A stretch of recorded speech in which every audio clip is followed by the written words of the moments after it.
But as of now, this motorcycle doesn't get any quick shifter, no slipper clutch.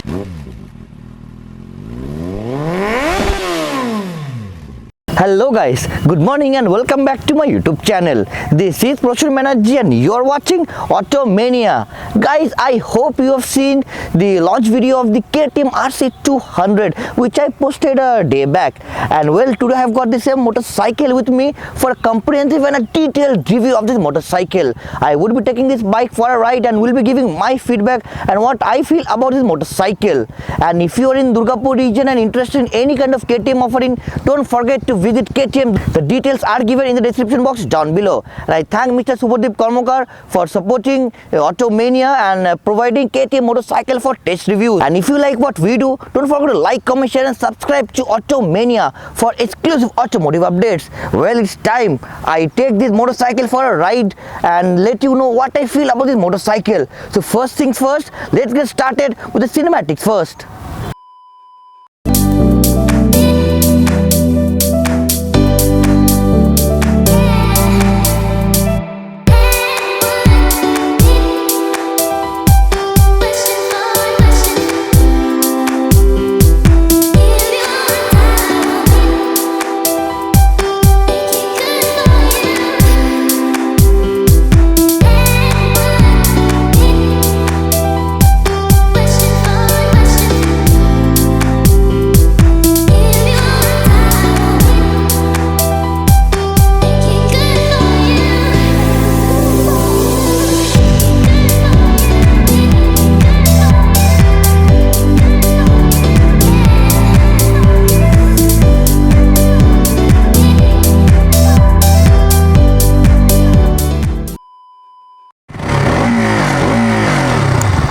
Guys, the exhaust note is just wow. It sounds purposeful, doesn't it?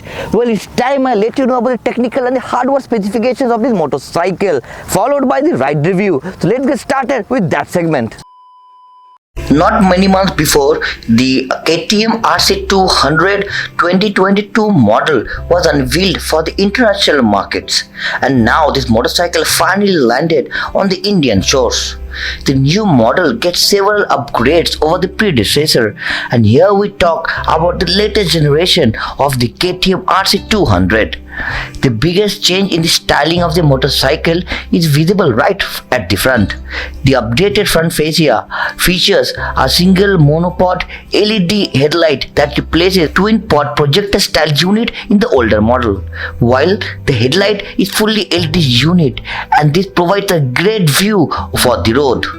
The updated cockpit on the 2022 model uses a larger LCD screen instead of the compact orange backlit unit that was used in the previous motorcycle. The fuel capacity of this RC range has gone up from 9.5 liters to 13.7 liters. The 2022 edition of the KTM RC 200 is available in two color choices, black and white.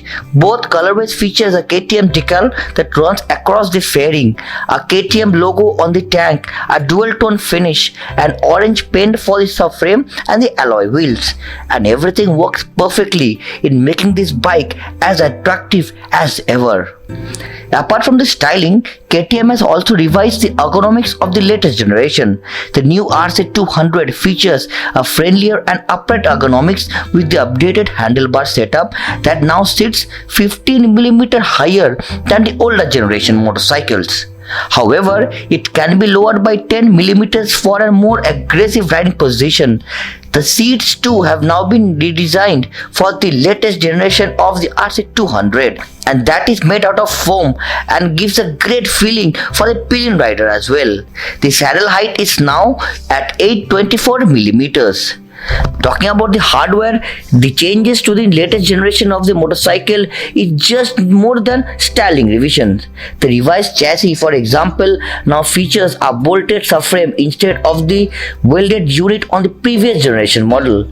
KTM claims that the updated chassis setup helped to shed 1.5 kilograms of total weight. That is absolutely magnificent. The suspension task is handled by 43mm WP Apex big piston forks with 120mm of travel at the front and WP Apex monoshock with 150mm travel at the rear. The braking hardware compromises of a 320mm single disc with 4 piston radial fixed caliper at the front and a 230mm single rotor with a single floating piston unit at the back. The safety net includes a Bosch 9.1 MB dual channel ABS. The new 5-spoke wheels are claimed to reduce 1 kilogram of weight from the overall motorcycle. The motorcycle tips the weighing scale at 151 kg dry, which is a fairly light motorcycle to my liking. And now when we talk about the most interesting point, which is the engine, while the styling and the underpinning have revised some changes, the mechanic specifications remain similar to the older motorcycle that is already complied with the Euro 5 or the B6 emission norms. Thus, the 199.5cc single-cylinder liquid-cooled engine continues to deliver a 25.4 bhp of max power and 19.5 Nm of peak torque. And also thanks to the larger airbox that increase the torque and the ultra slick throttle response, the KTM RC 200 rockets off the line and into the pole position. The 4 valves, double-headed cams and the ultra-hard carbon-coated cam levers means the cylinder head on the KTM RC 200 produces more power but retains its legendary reliability. And now, when we talk about the cooling system of the motorcycle, the improved airflow throughout the engine allows the KTM RC 200 to run cooler, giving it optimal performance temperature needed to hit the apex lap after lap or charge through the rush hour traffic.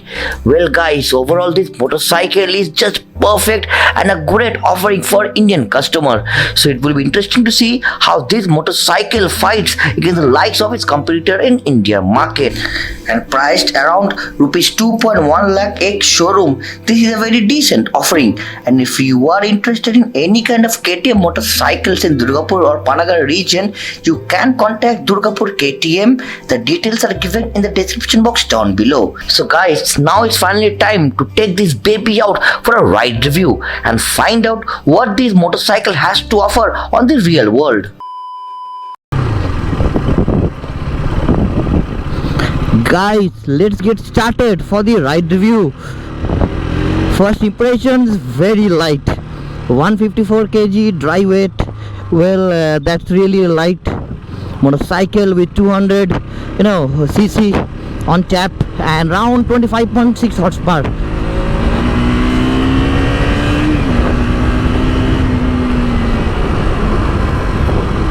Well, acceleration is nice, the torque is good, but I do feel the middle end or the lower end could have been better. Let me see once again. By the way, gearbox is silky smooth.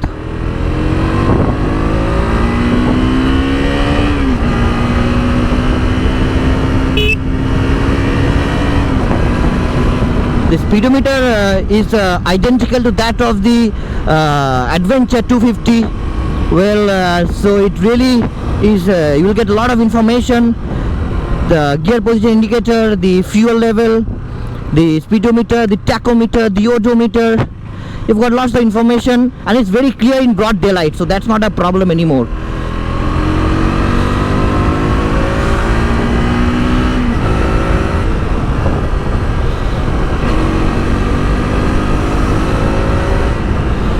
I'll just fuel this motorcycle a bit because the fuel level is low.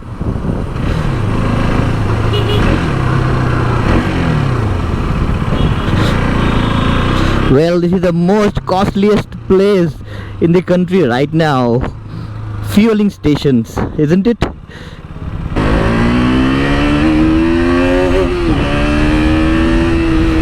Well, the power is ample in this motorcycle, 25 horses, so you won't be feeling short of power anytime in the rev range. Well, the brakes are nice, but I think this could have been better.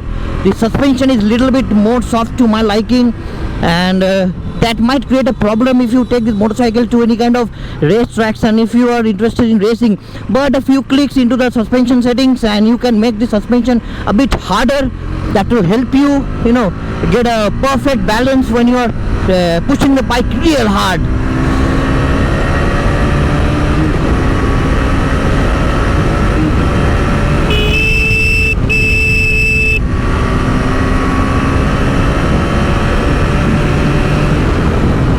The MotoGP inspired, design and the aerodynamic shape helps the rider to get tucked in behind the windscreen and just push and push. The front suspension is really giving a nice feedback thanks to the WB suspension, the 43mm upside down chunky forks. The lightweight really helps, in flicking the motorcycle left and right.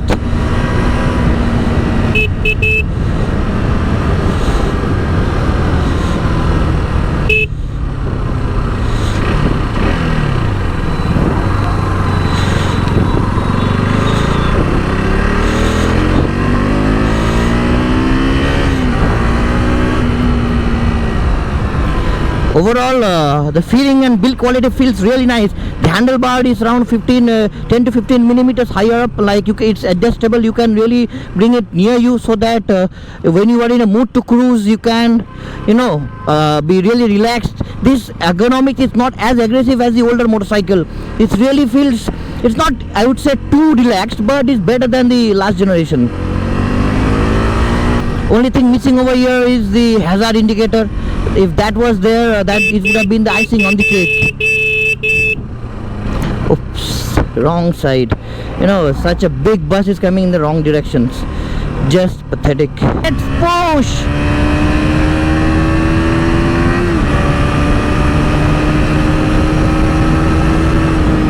It really feels nice, guys. It really feels nice and you get a lot of confidence.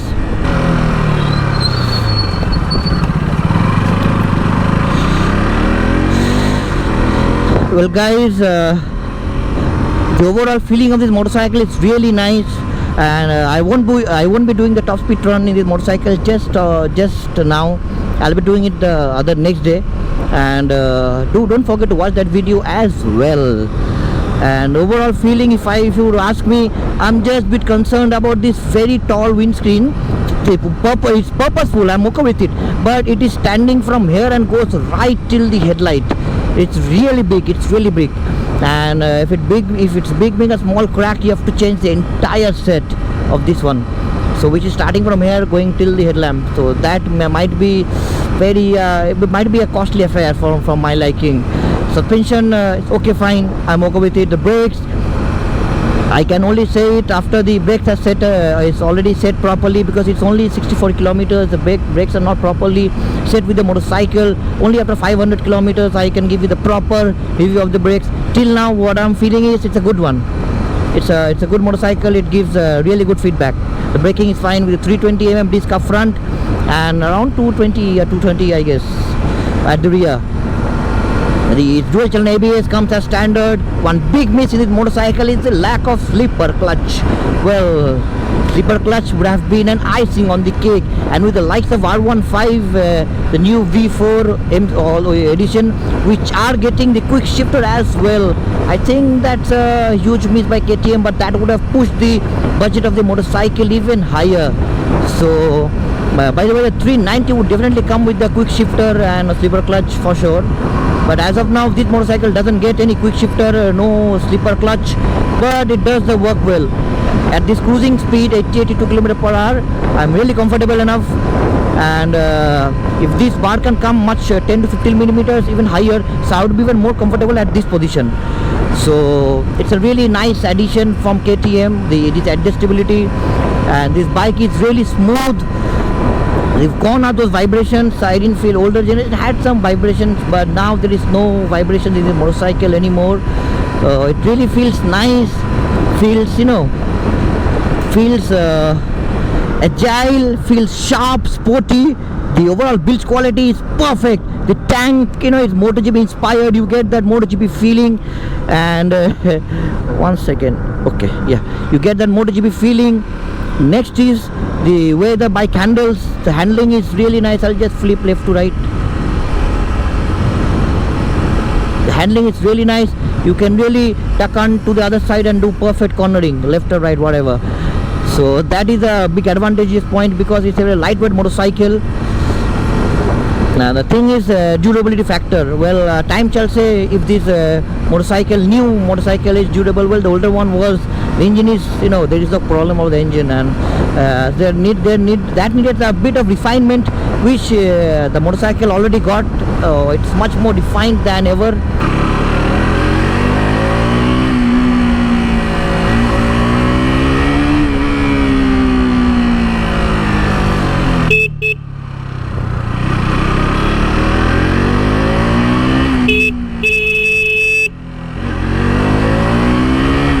Well, this is this bike is a head turner right now because it's a brand new motorcycle and there is no piece being delivered as of yet. And I'm the first one, except Mr. Subhadip. I'm the first one riding this motorcycle, onto the main roads and all. So it's quite a bit of head turner right now. So guys, overall, it was really a nice experience to drive this brand new motorcycle. I still feel there are some areas KTM could have done better, and it will be, I'm sure, better in the upcoming updates and all. Means the lower end needs little bit of more fueling because I feel it is really struggling. See, at 5,000 RPM, around a mid-range, I would say, not lower exactly, around the 3 to 6,000 RPM. I think this bike needs a bit more punchy engine and a bit more fueling. The engine is perfect, engine is capable of anything, but I think a bit of more fueling that region might help the cause. But that's not a deal breaker by any means, so don't think that it's a bad motorcycle by any means, by any ways. It's perfectly positioned, perfectly priced, and would go up with the likes of the Dominar 250 and the other bikes in this category. So it's perfectly positioned motorcycle. The bike feels good. The bike looks absolutely maniac. I can just imagine how the 390 would feel, with the 390 engine, the same chassis. The chassis is, the bolt-on, the rear part of the chassis is bolted on to the subframe, and that really gives a nice confidence inspiring ride. The tires are really nice, 150 section at the rear. The brakes are good. The built and finish quality is perfect. There is no question about it. It's just perfect. Cops, whatever. Build quality is perfect. Overall, I'm really happy with this motorcycle. Guys, let me know how did you like the ride review of this motorcycle. I hope you liked it, and with all the updates that this motorcycle came with, I think KTM has a real winner in their hands with the price of around 2.54 lakhs on road in Durgapur, and which is almost the same as the older generation. That means no increase of pricing at the older gen, but you get a lot of more motorcycle in this new generation. So that's a really winner for KTM. The new RC 125 will also come very soon to the Indian market, followed by the RC 390. So let me know, guys, how did you like this ride review of the KTM RC 2022 edition? And if you like what we do, don't forget to like, comment, share and subscribe to Automania for exclusive automotive content. And as I always say, wear your helmets when you're riding, wear your seatbelts while driving, and never drink and drive. This is Prasun Banerjee. You are watching Automania, signing off. Tada!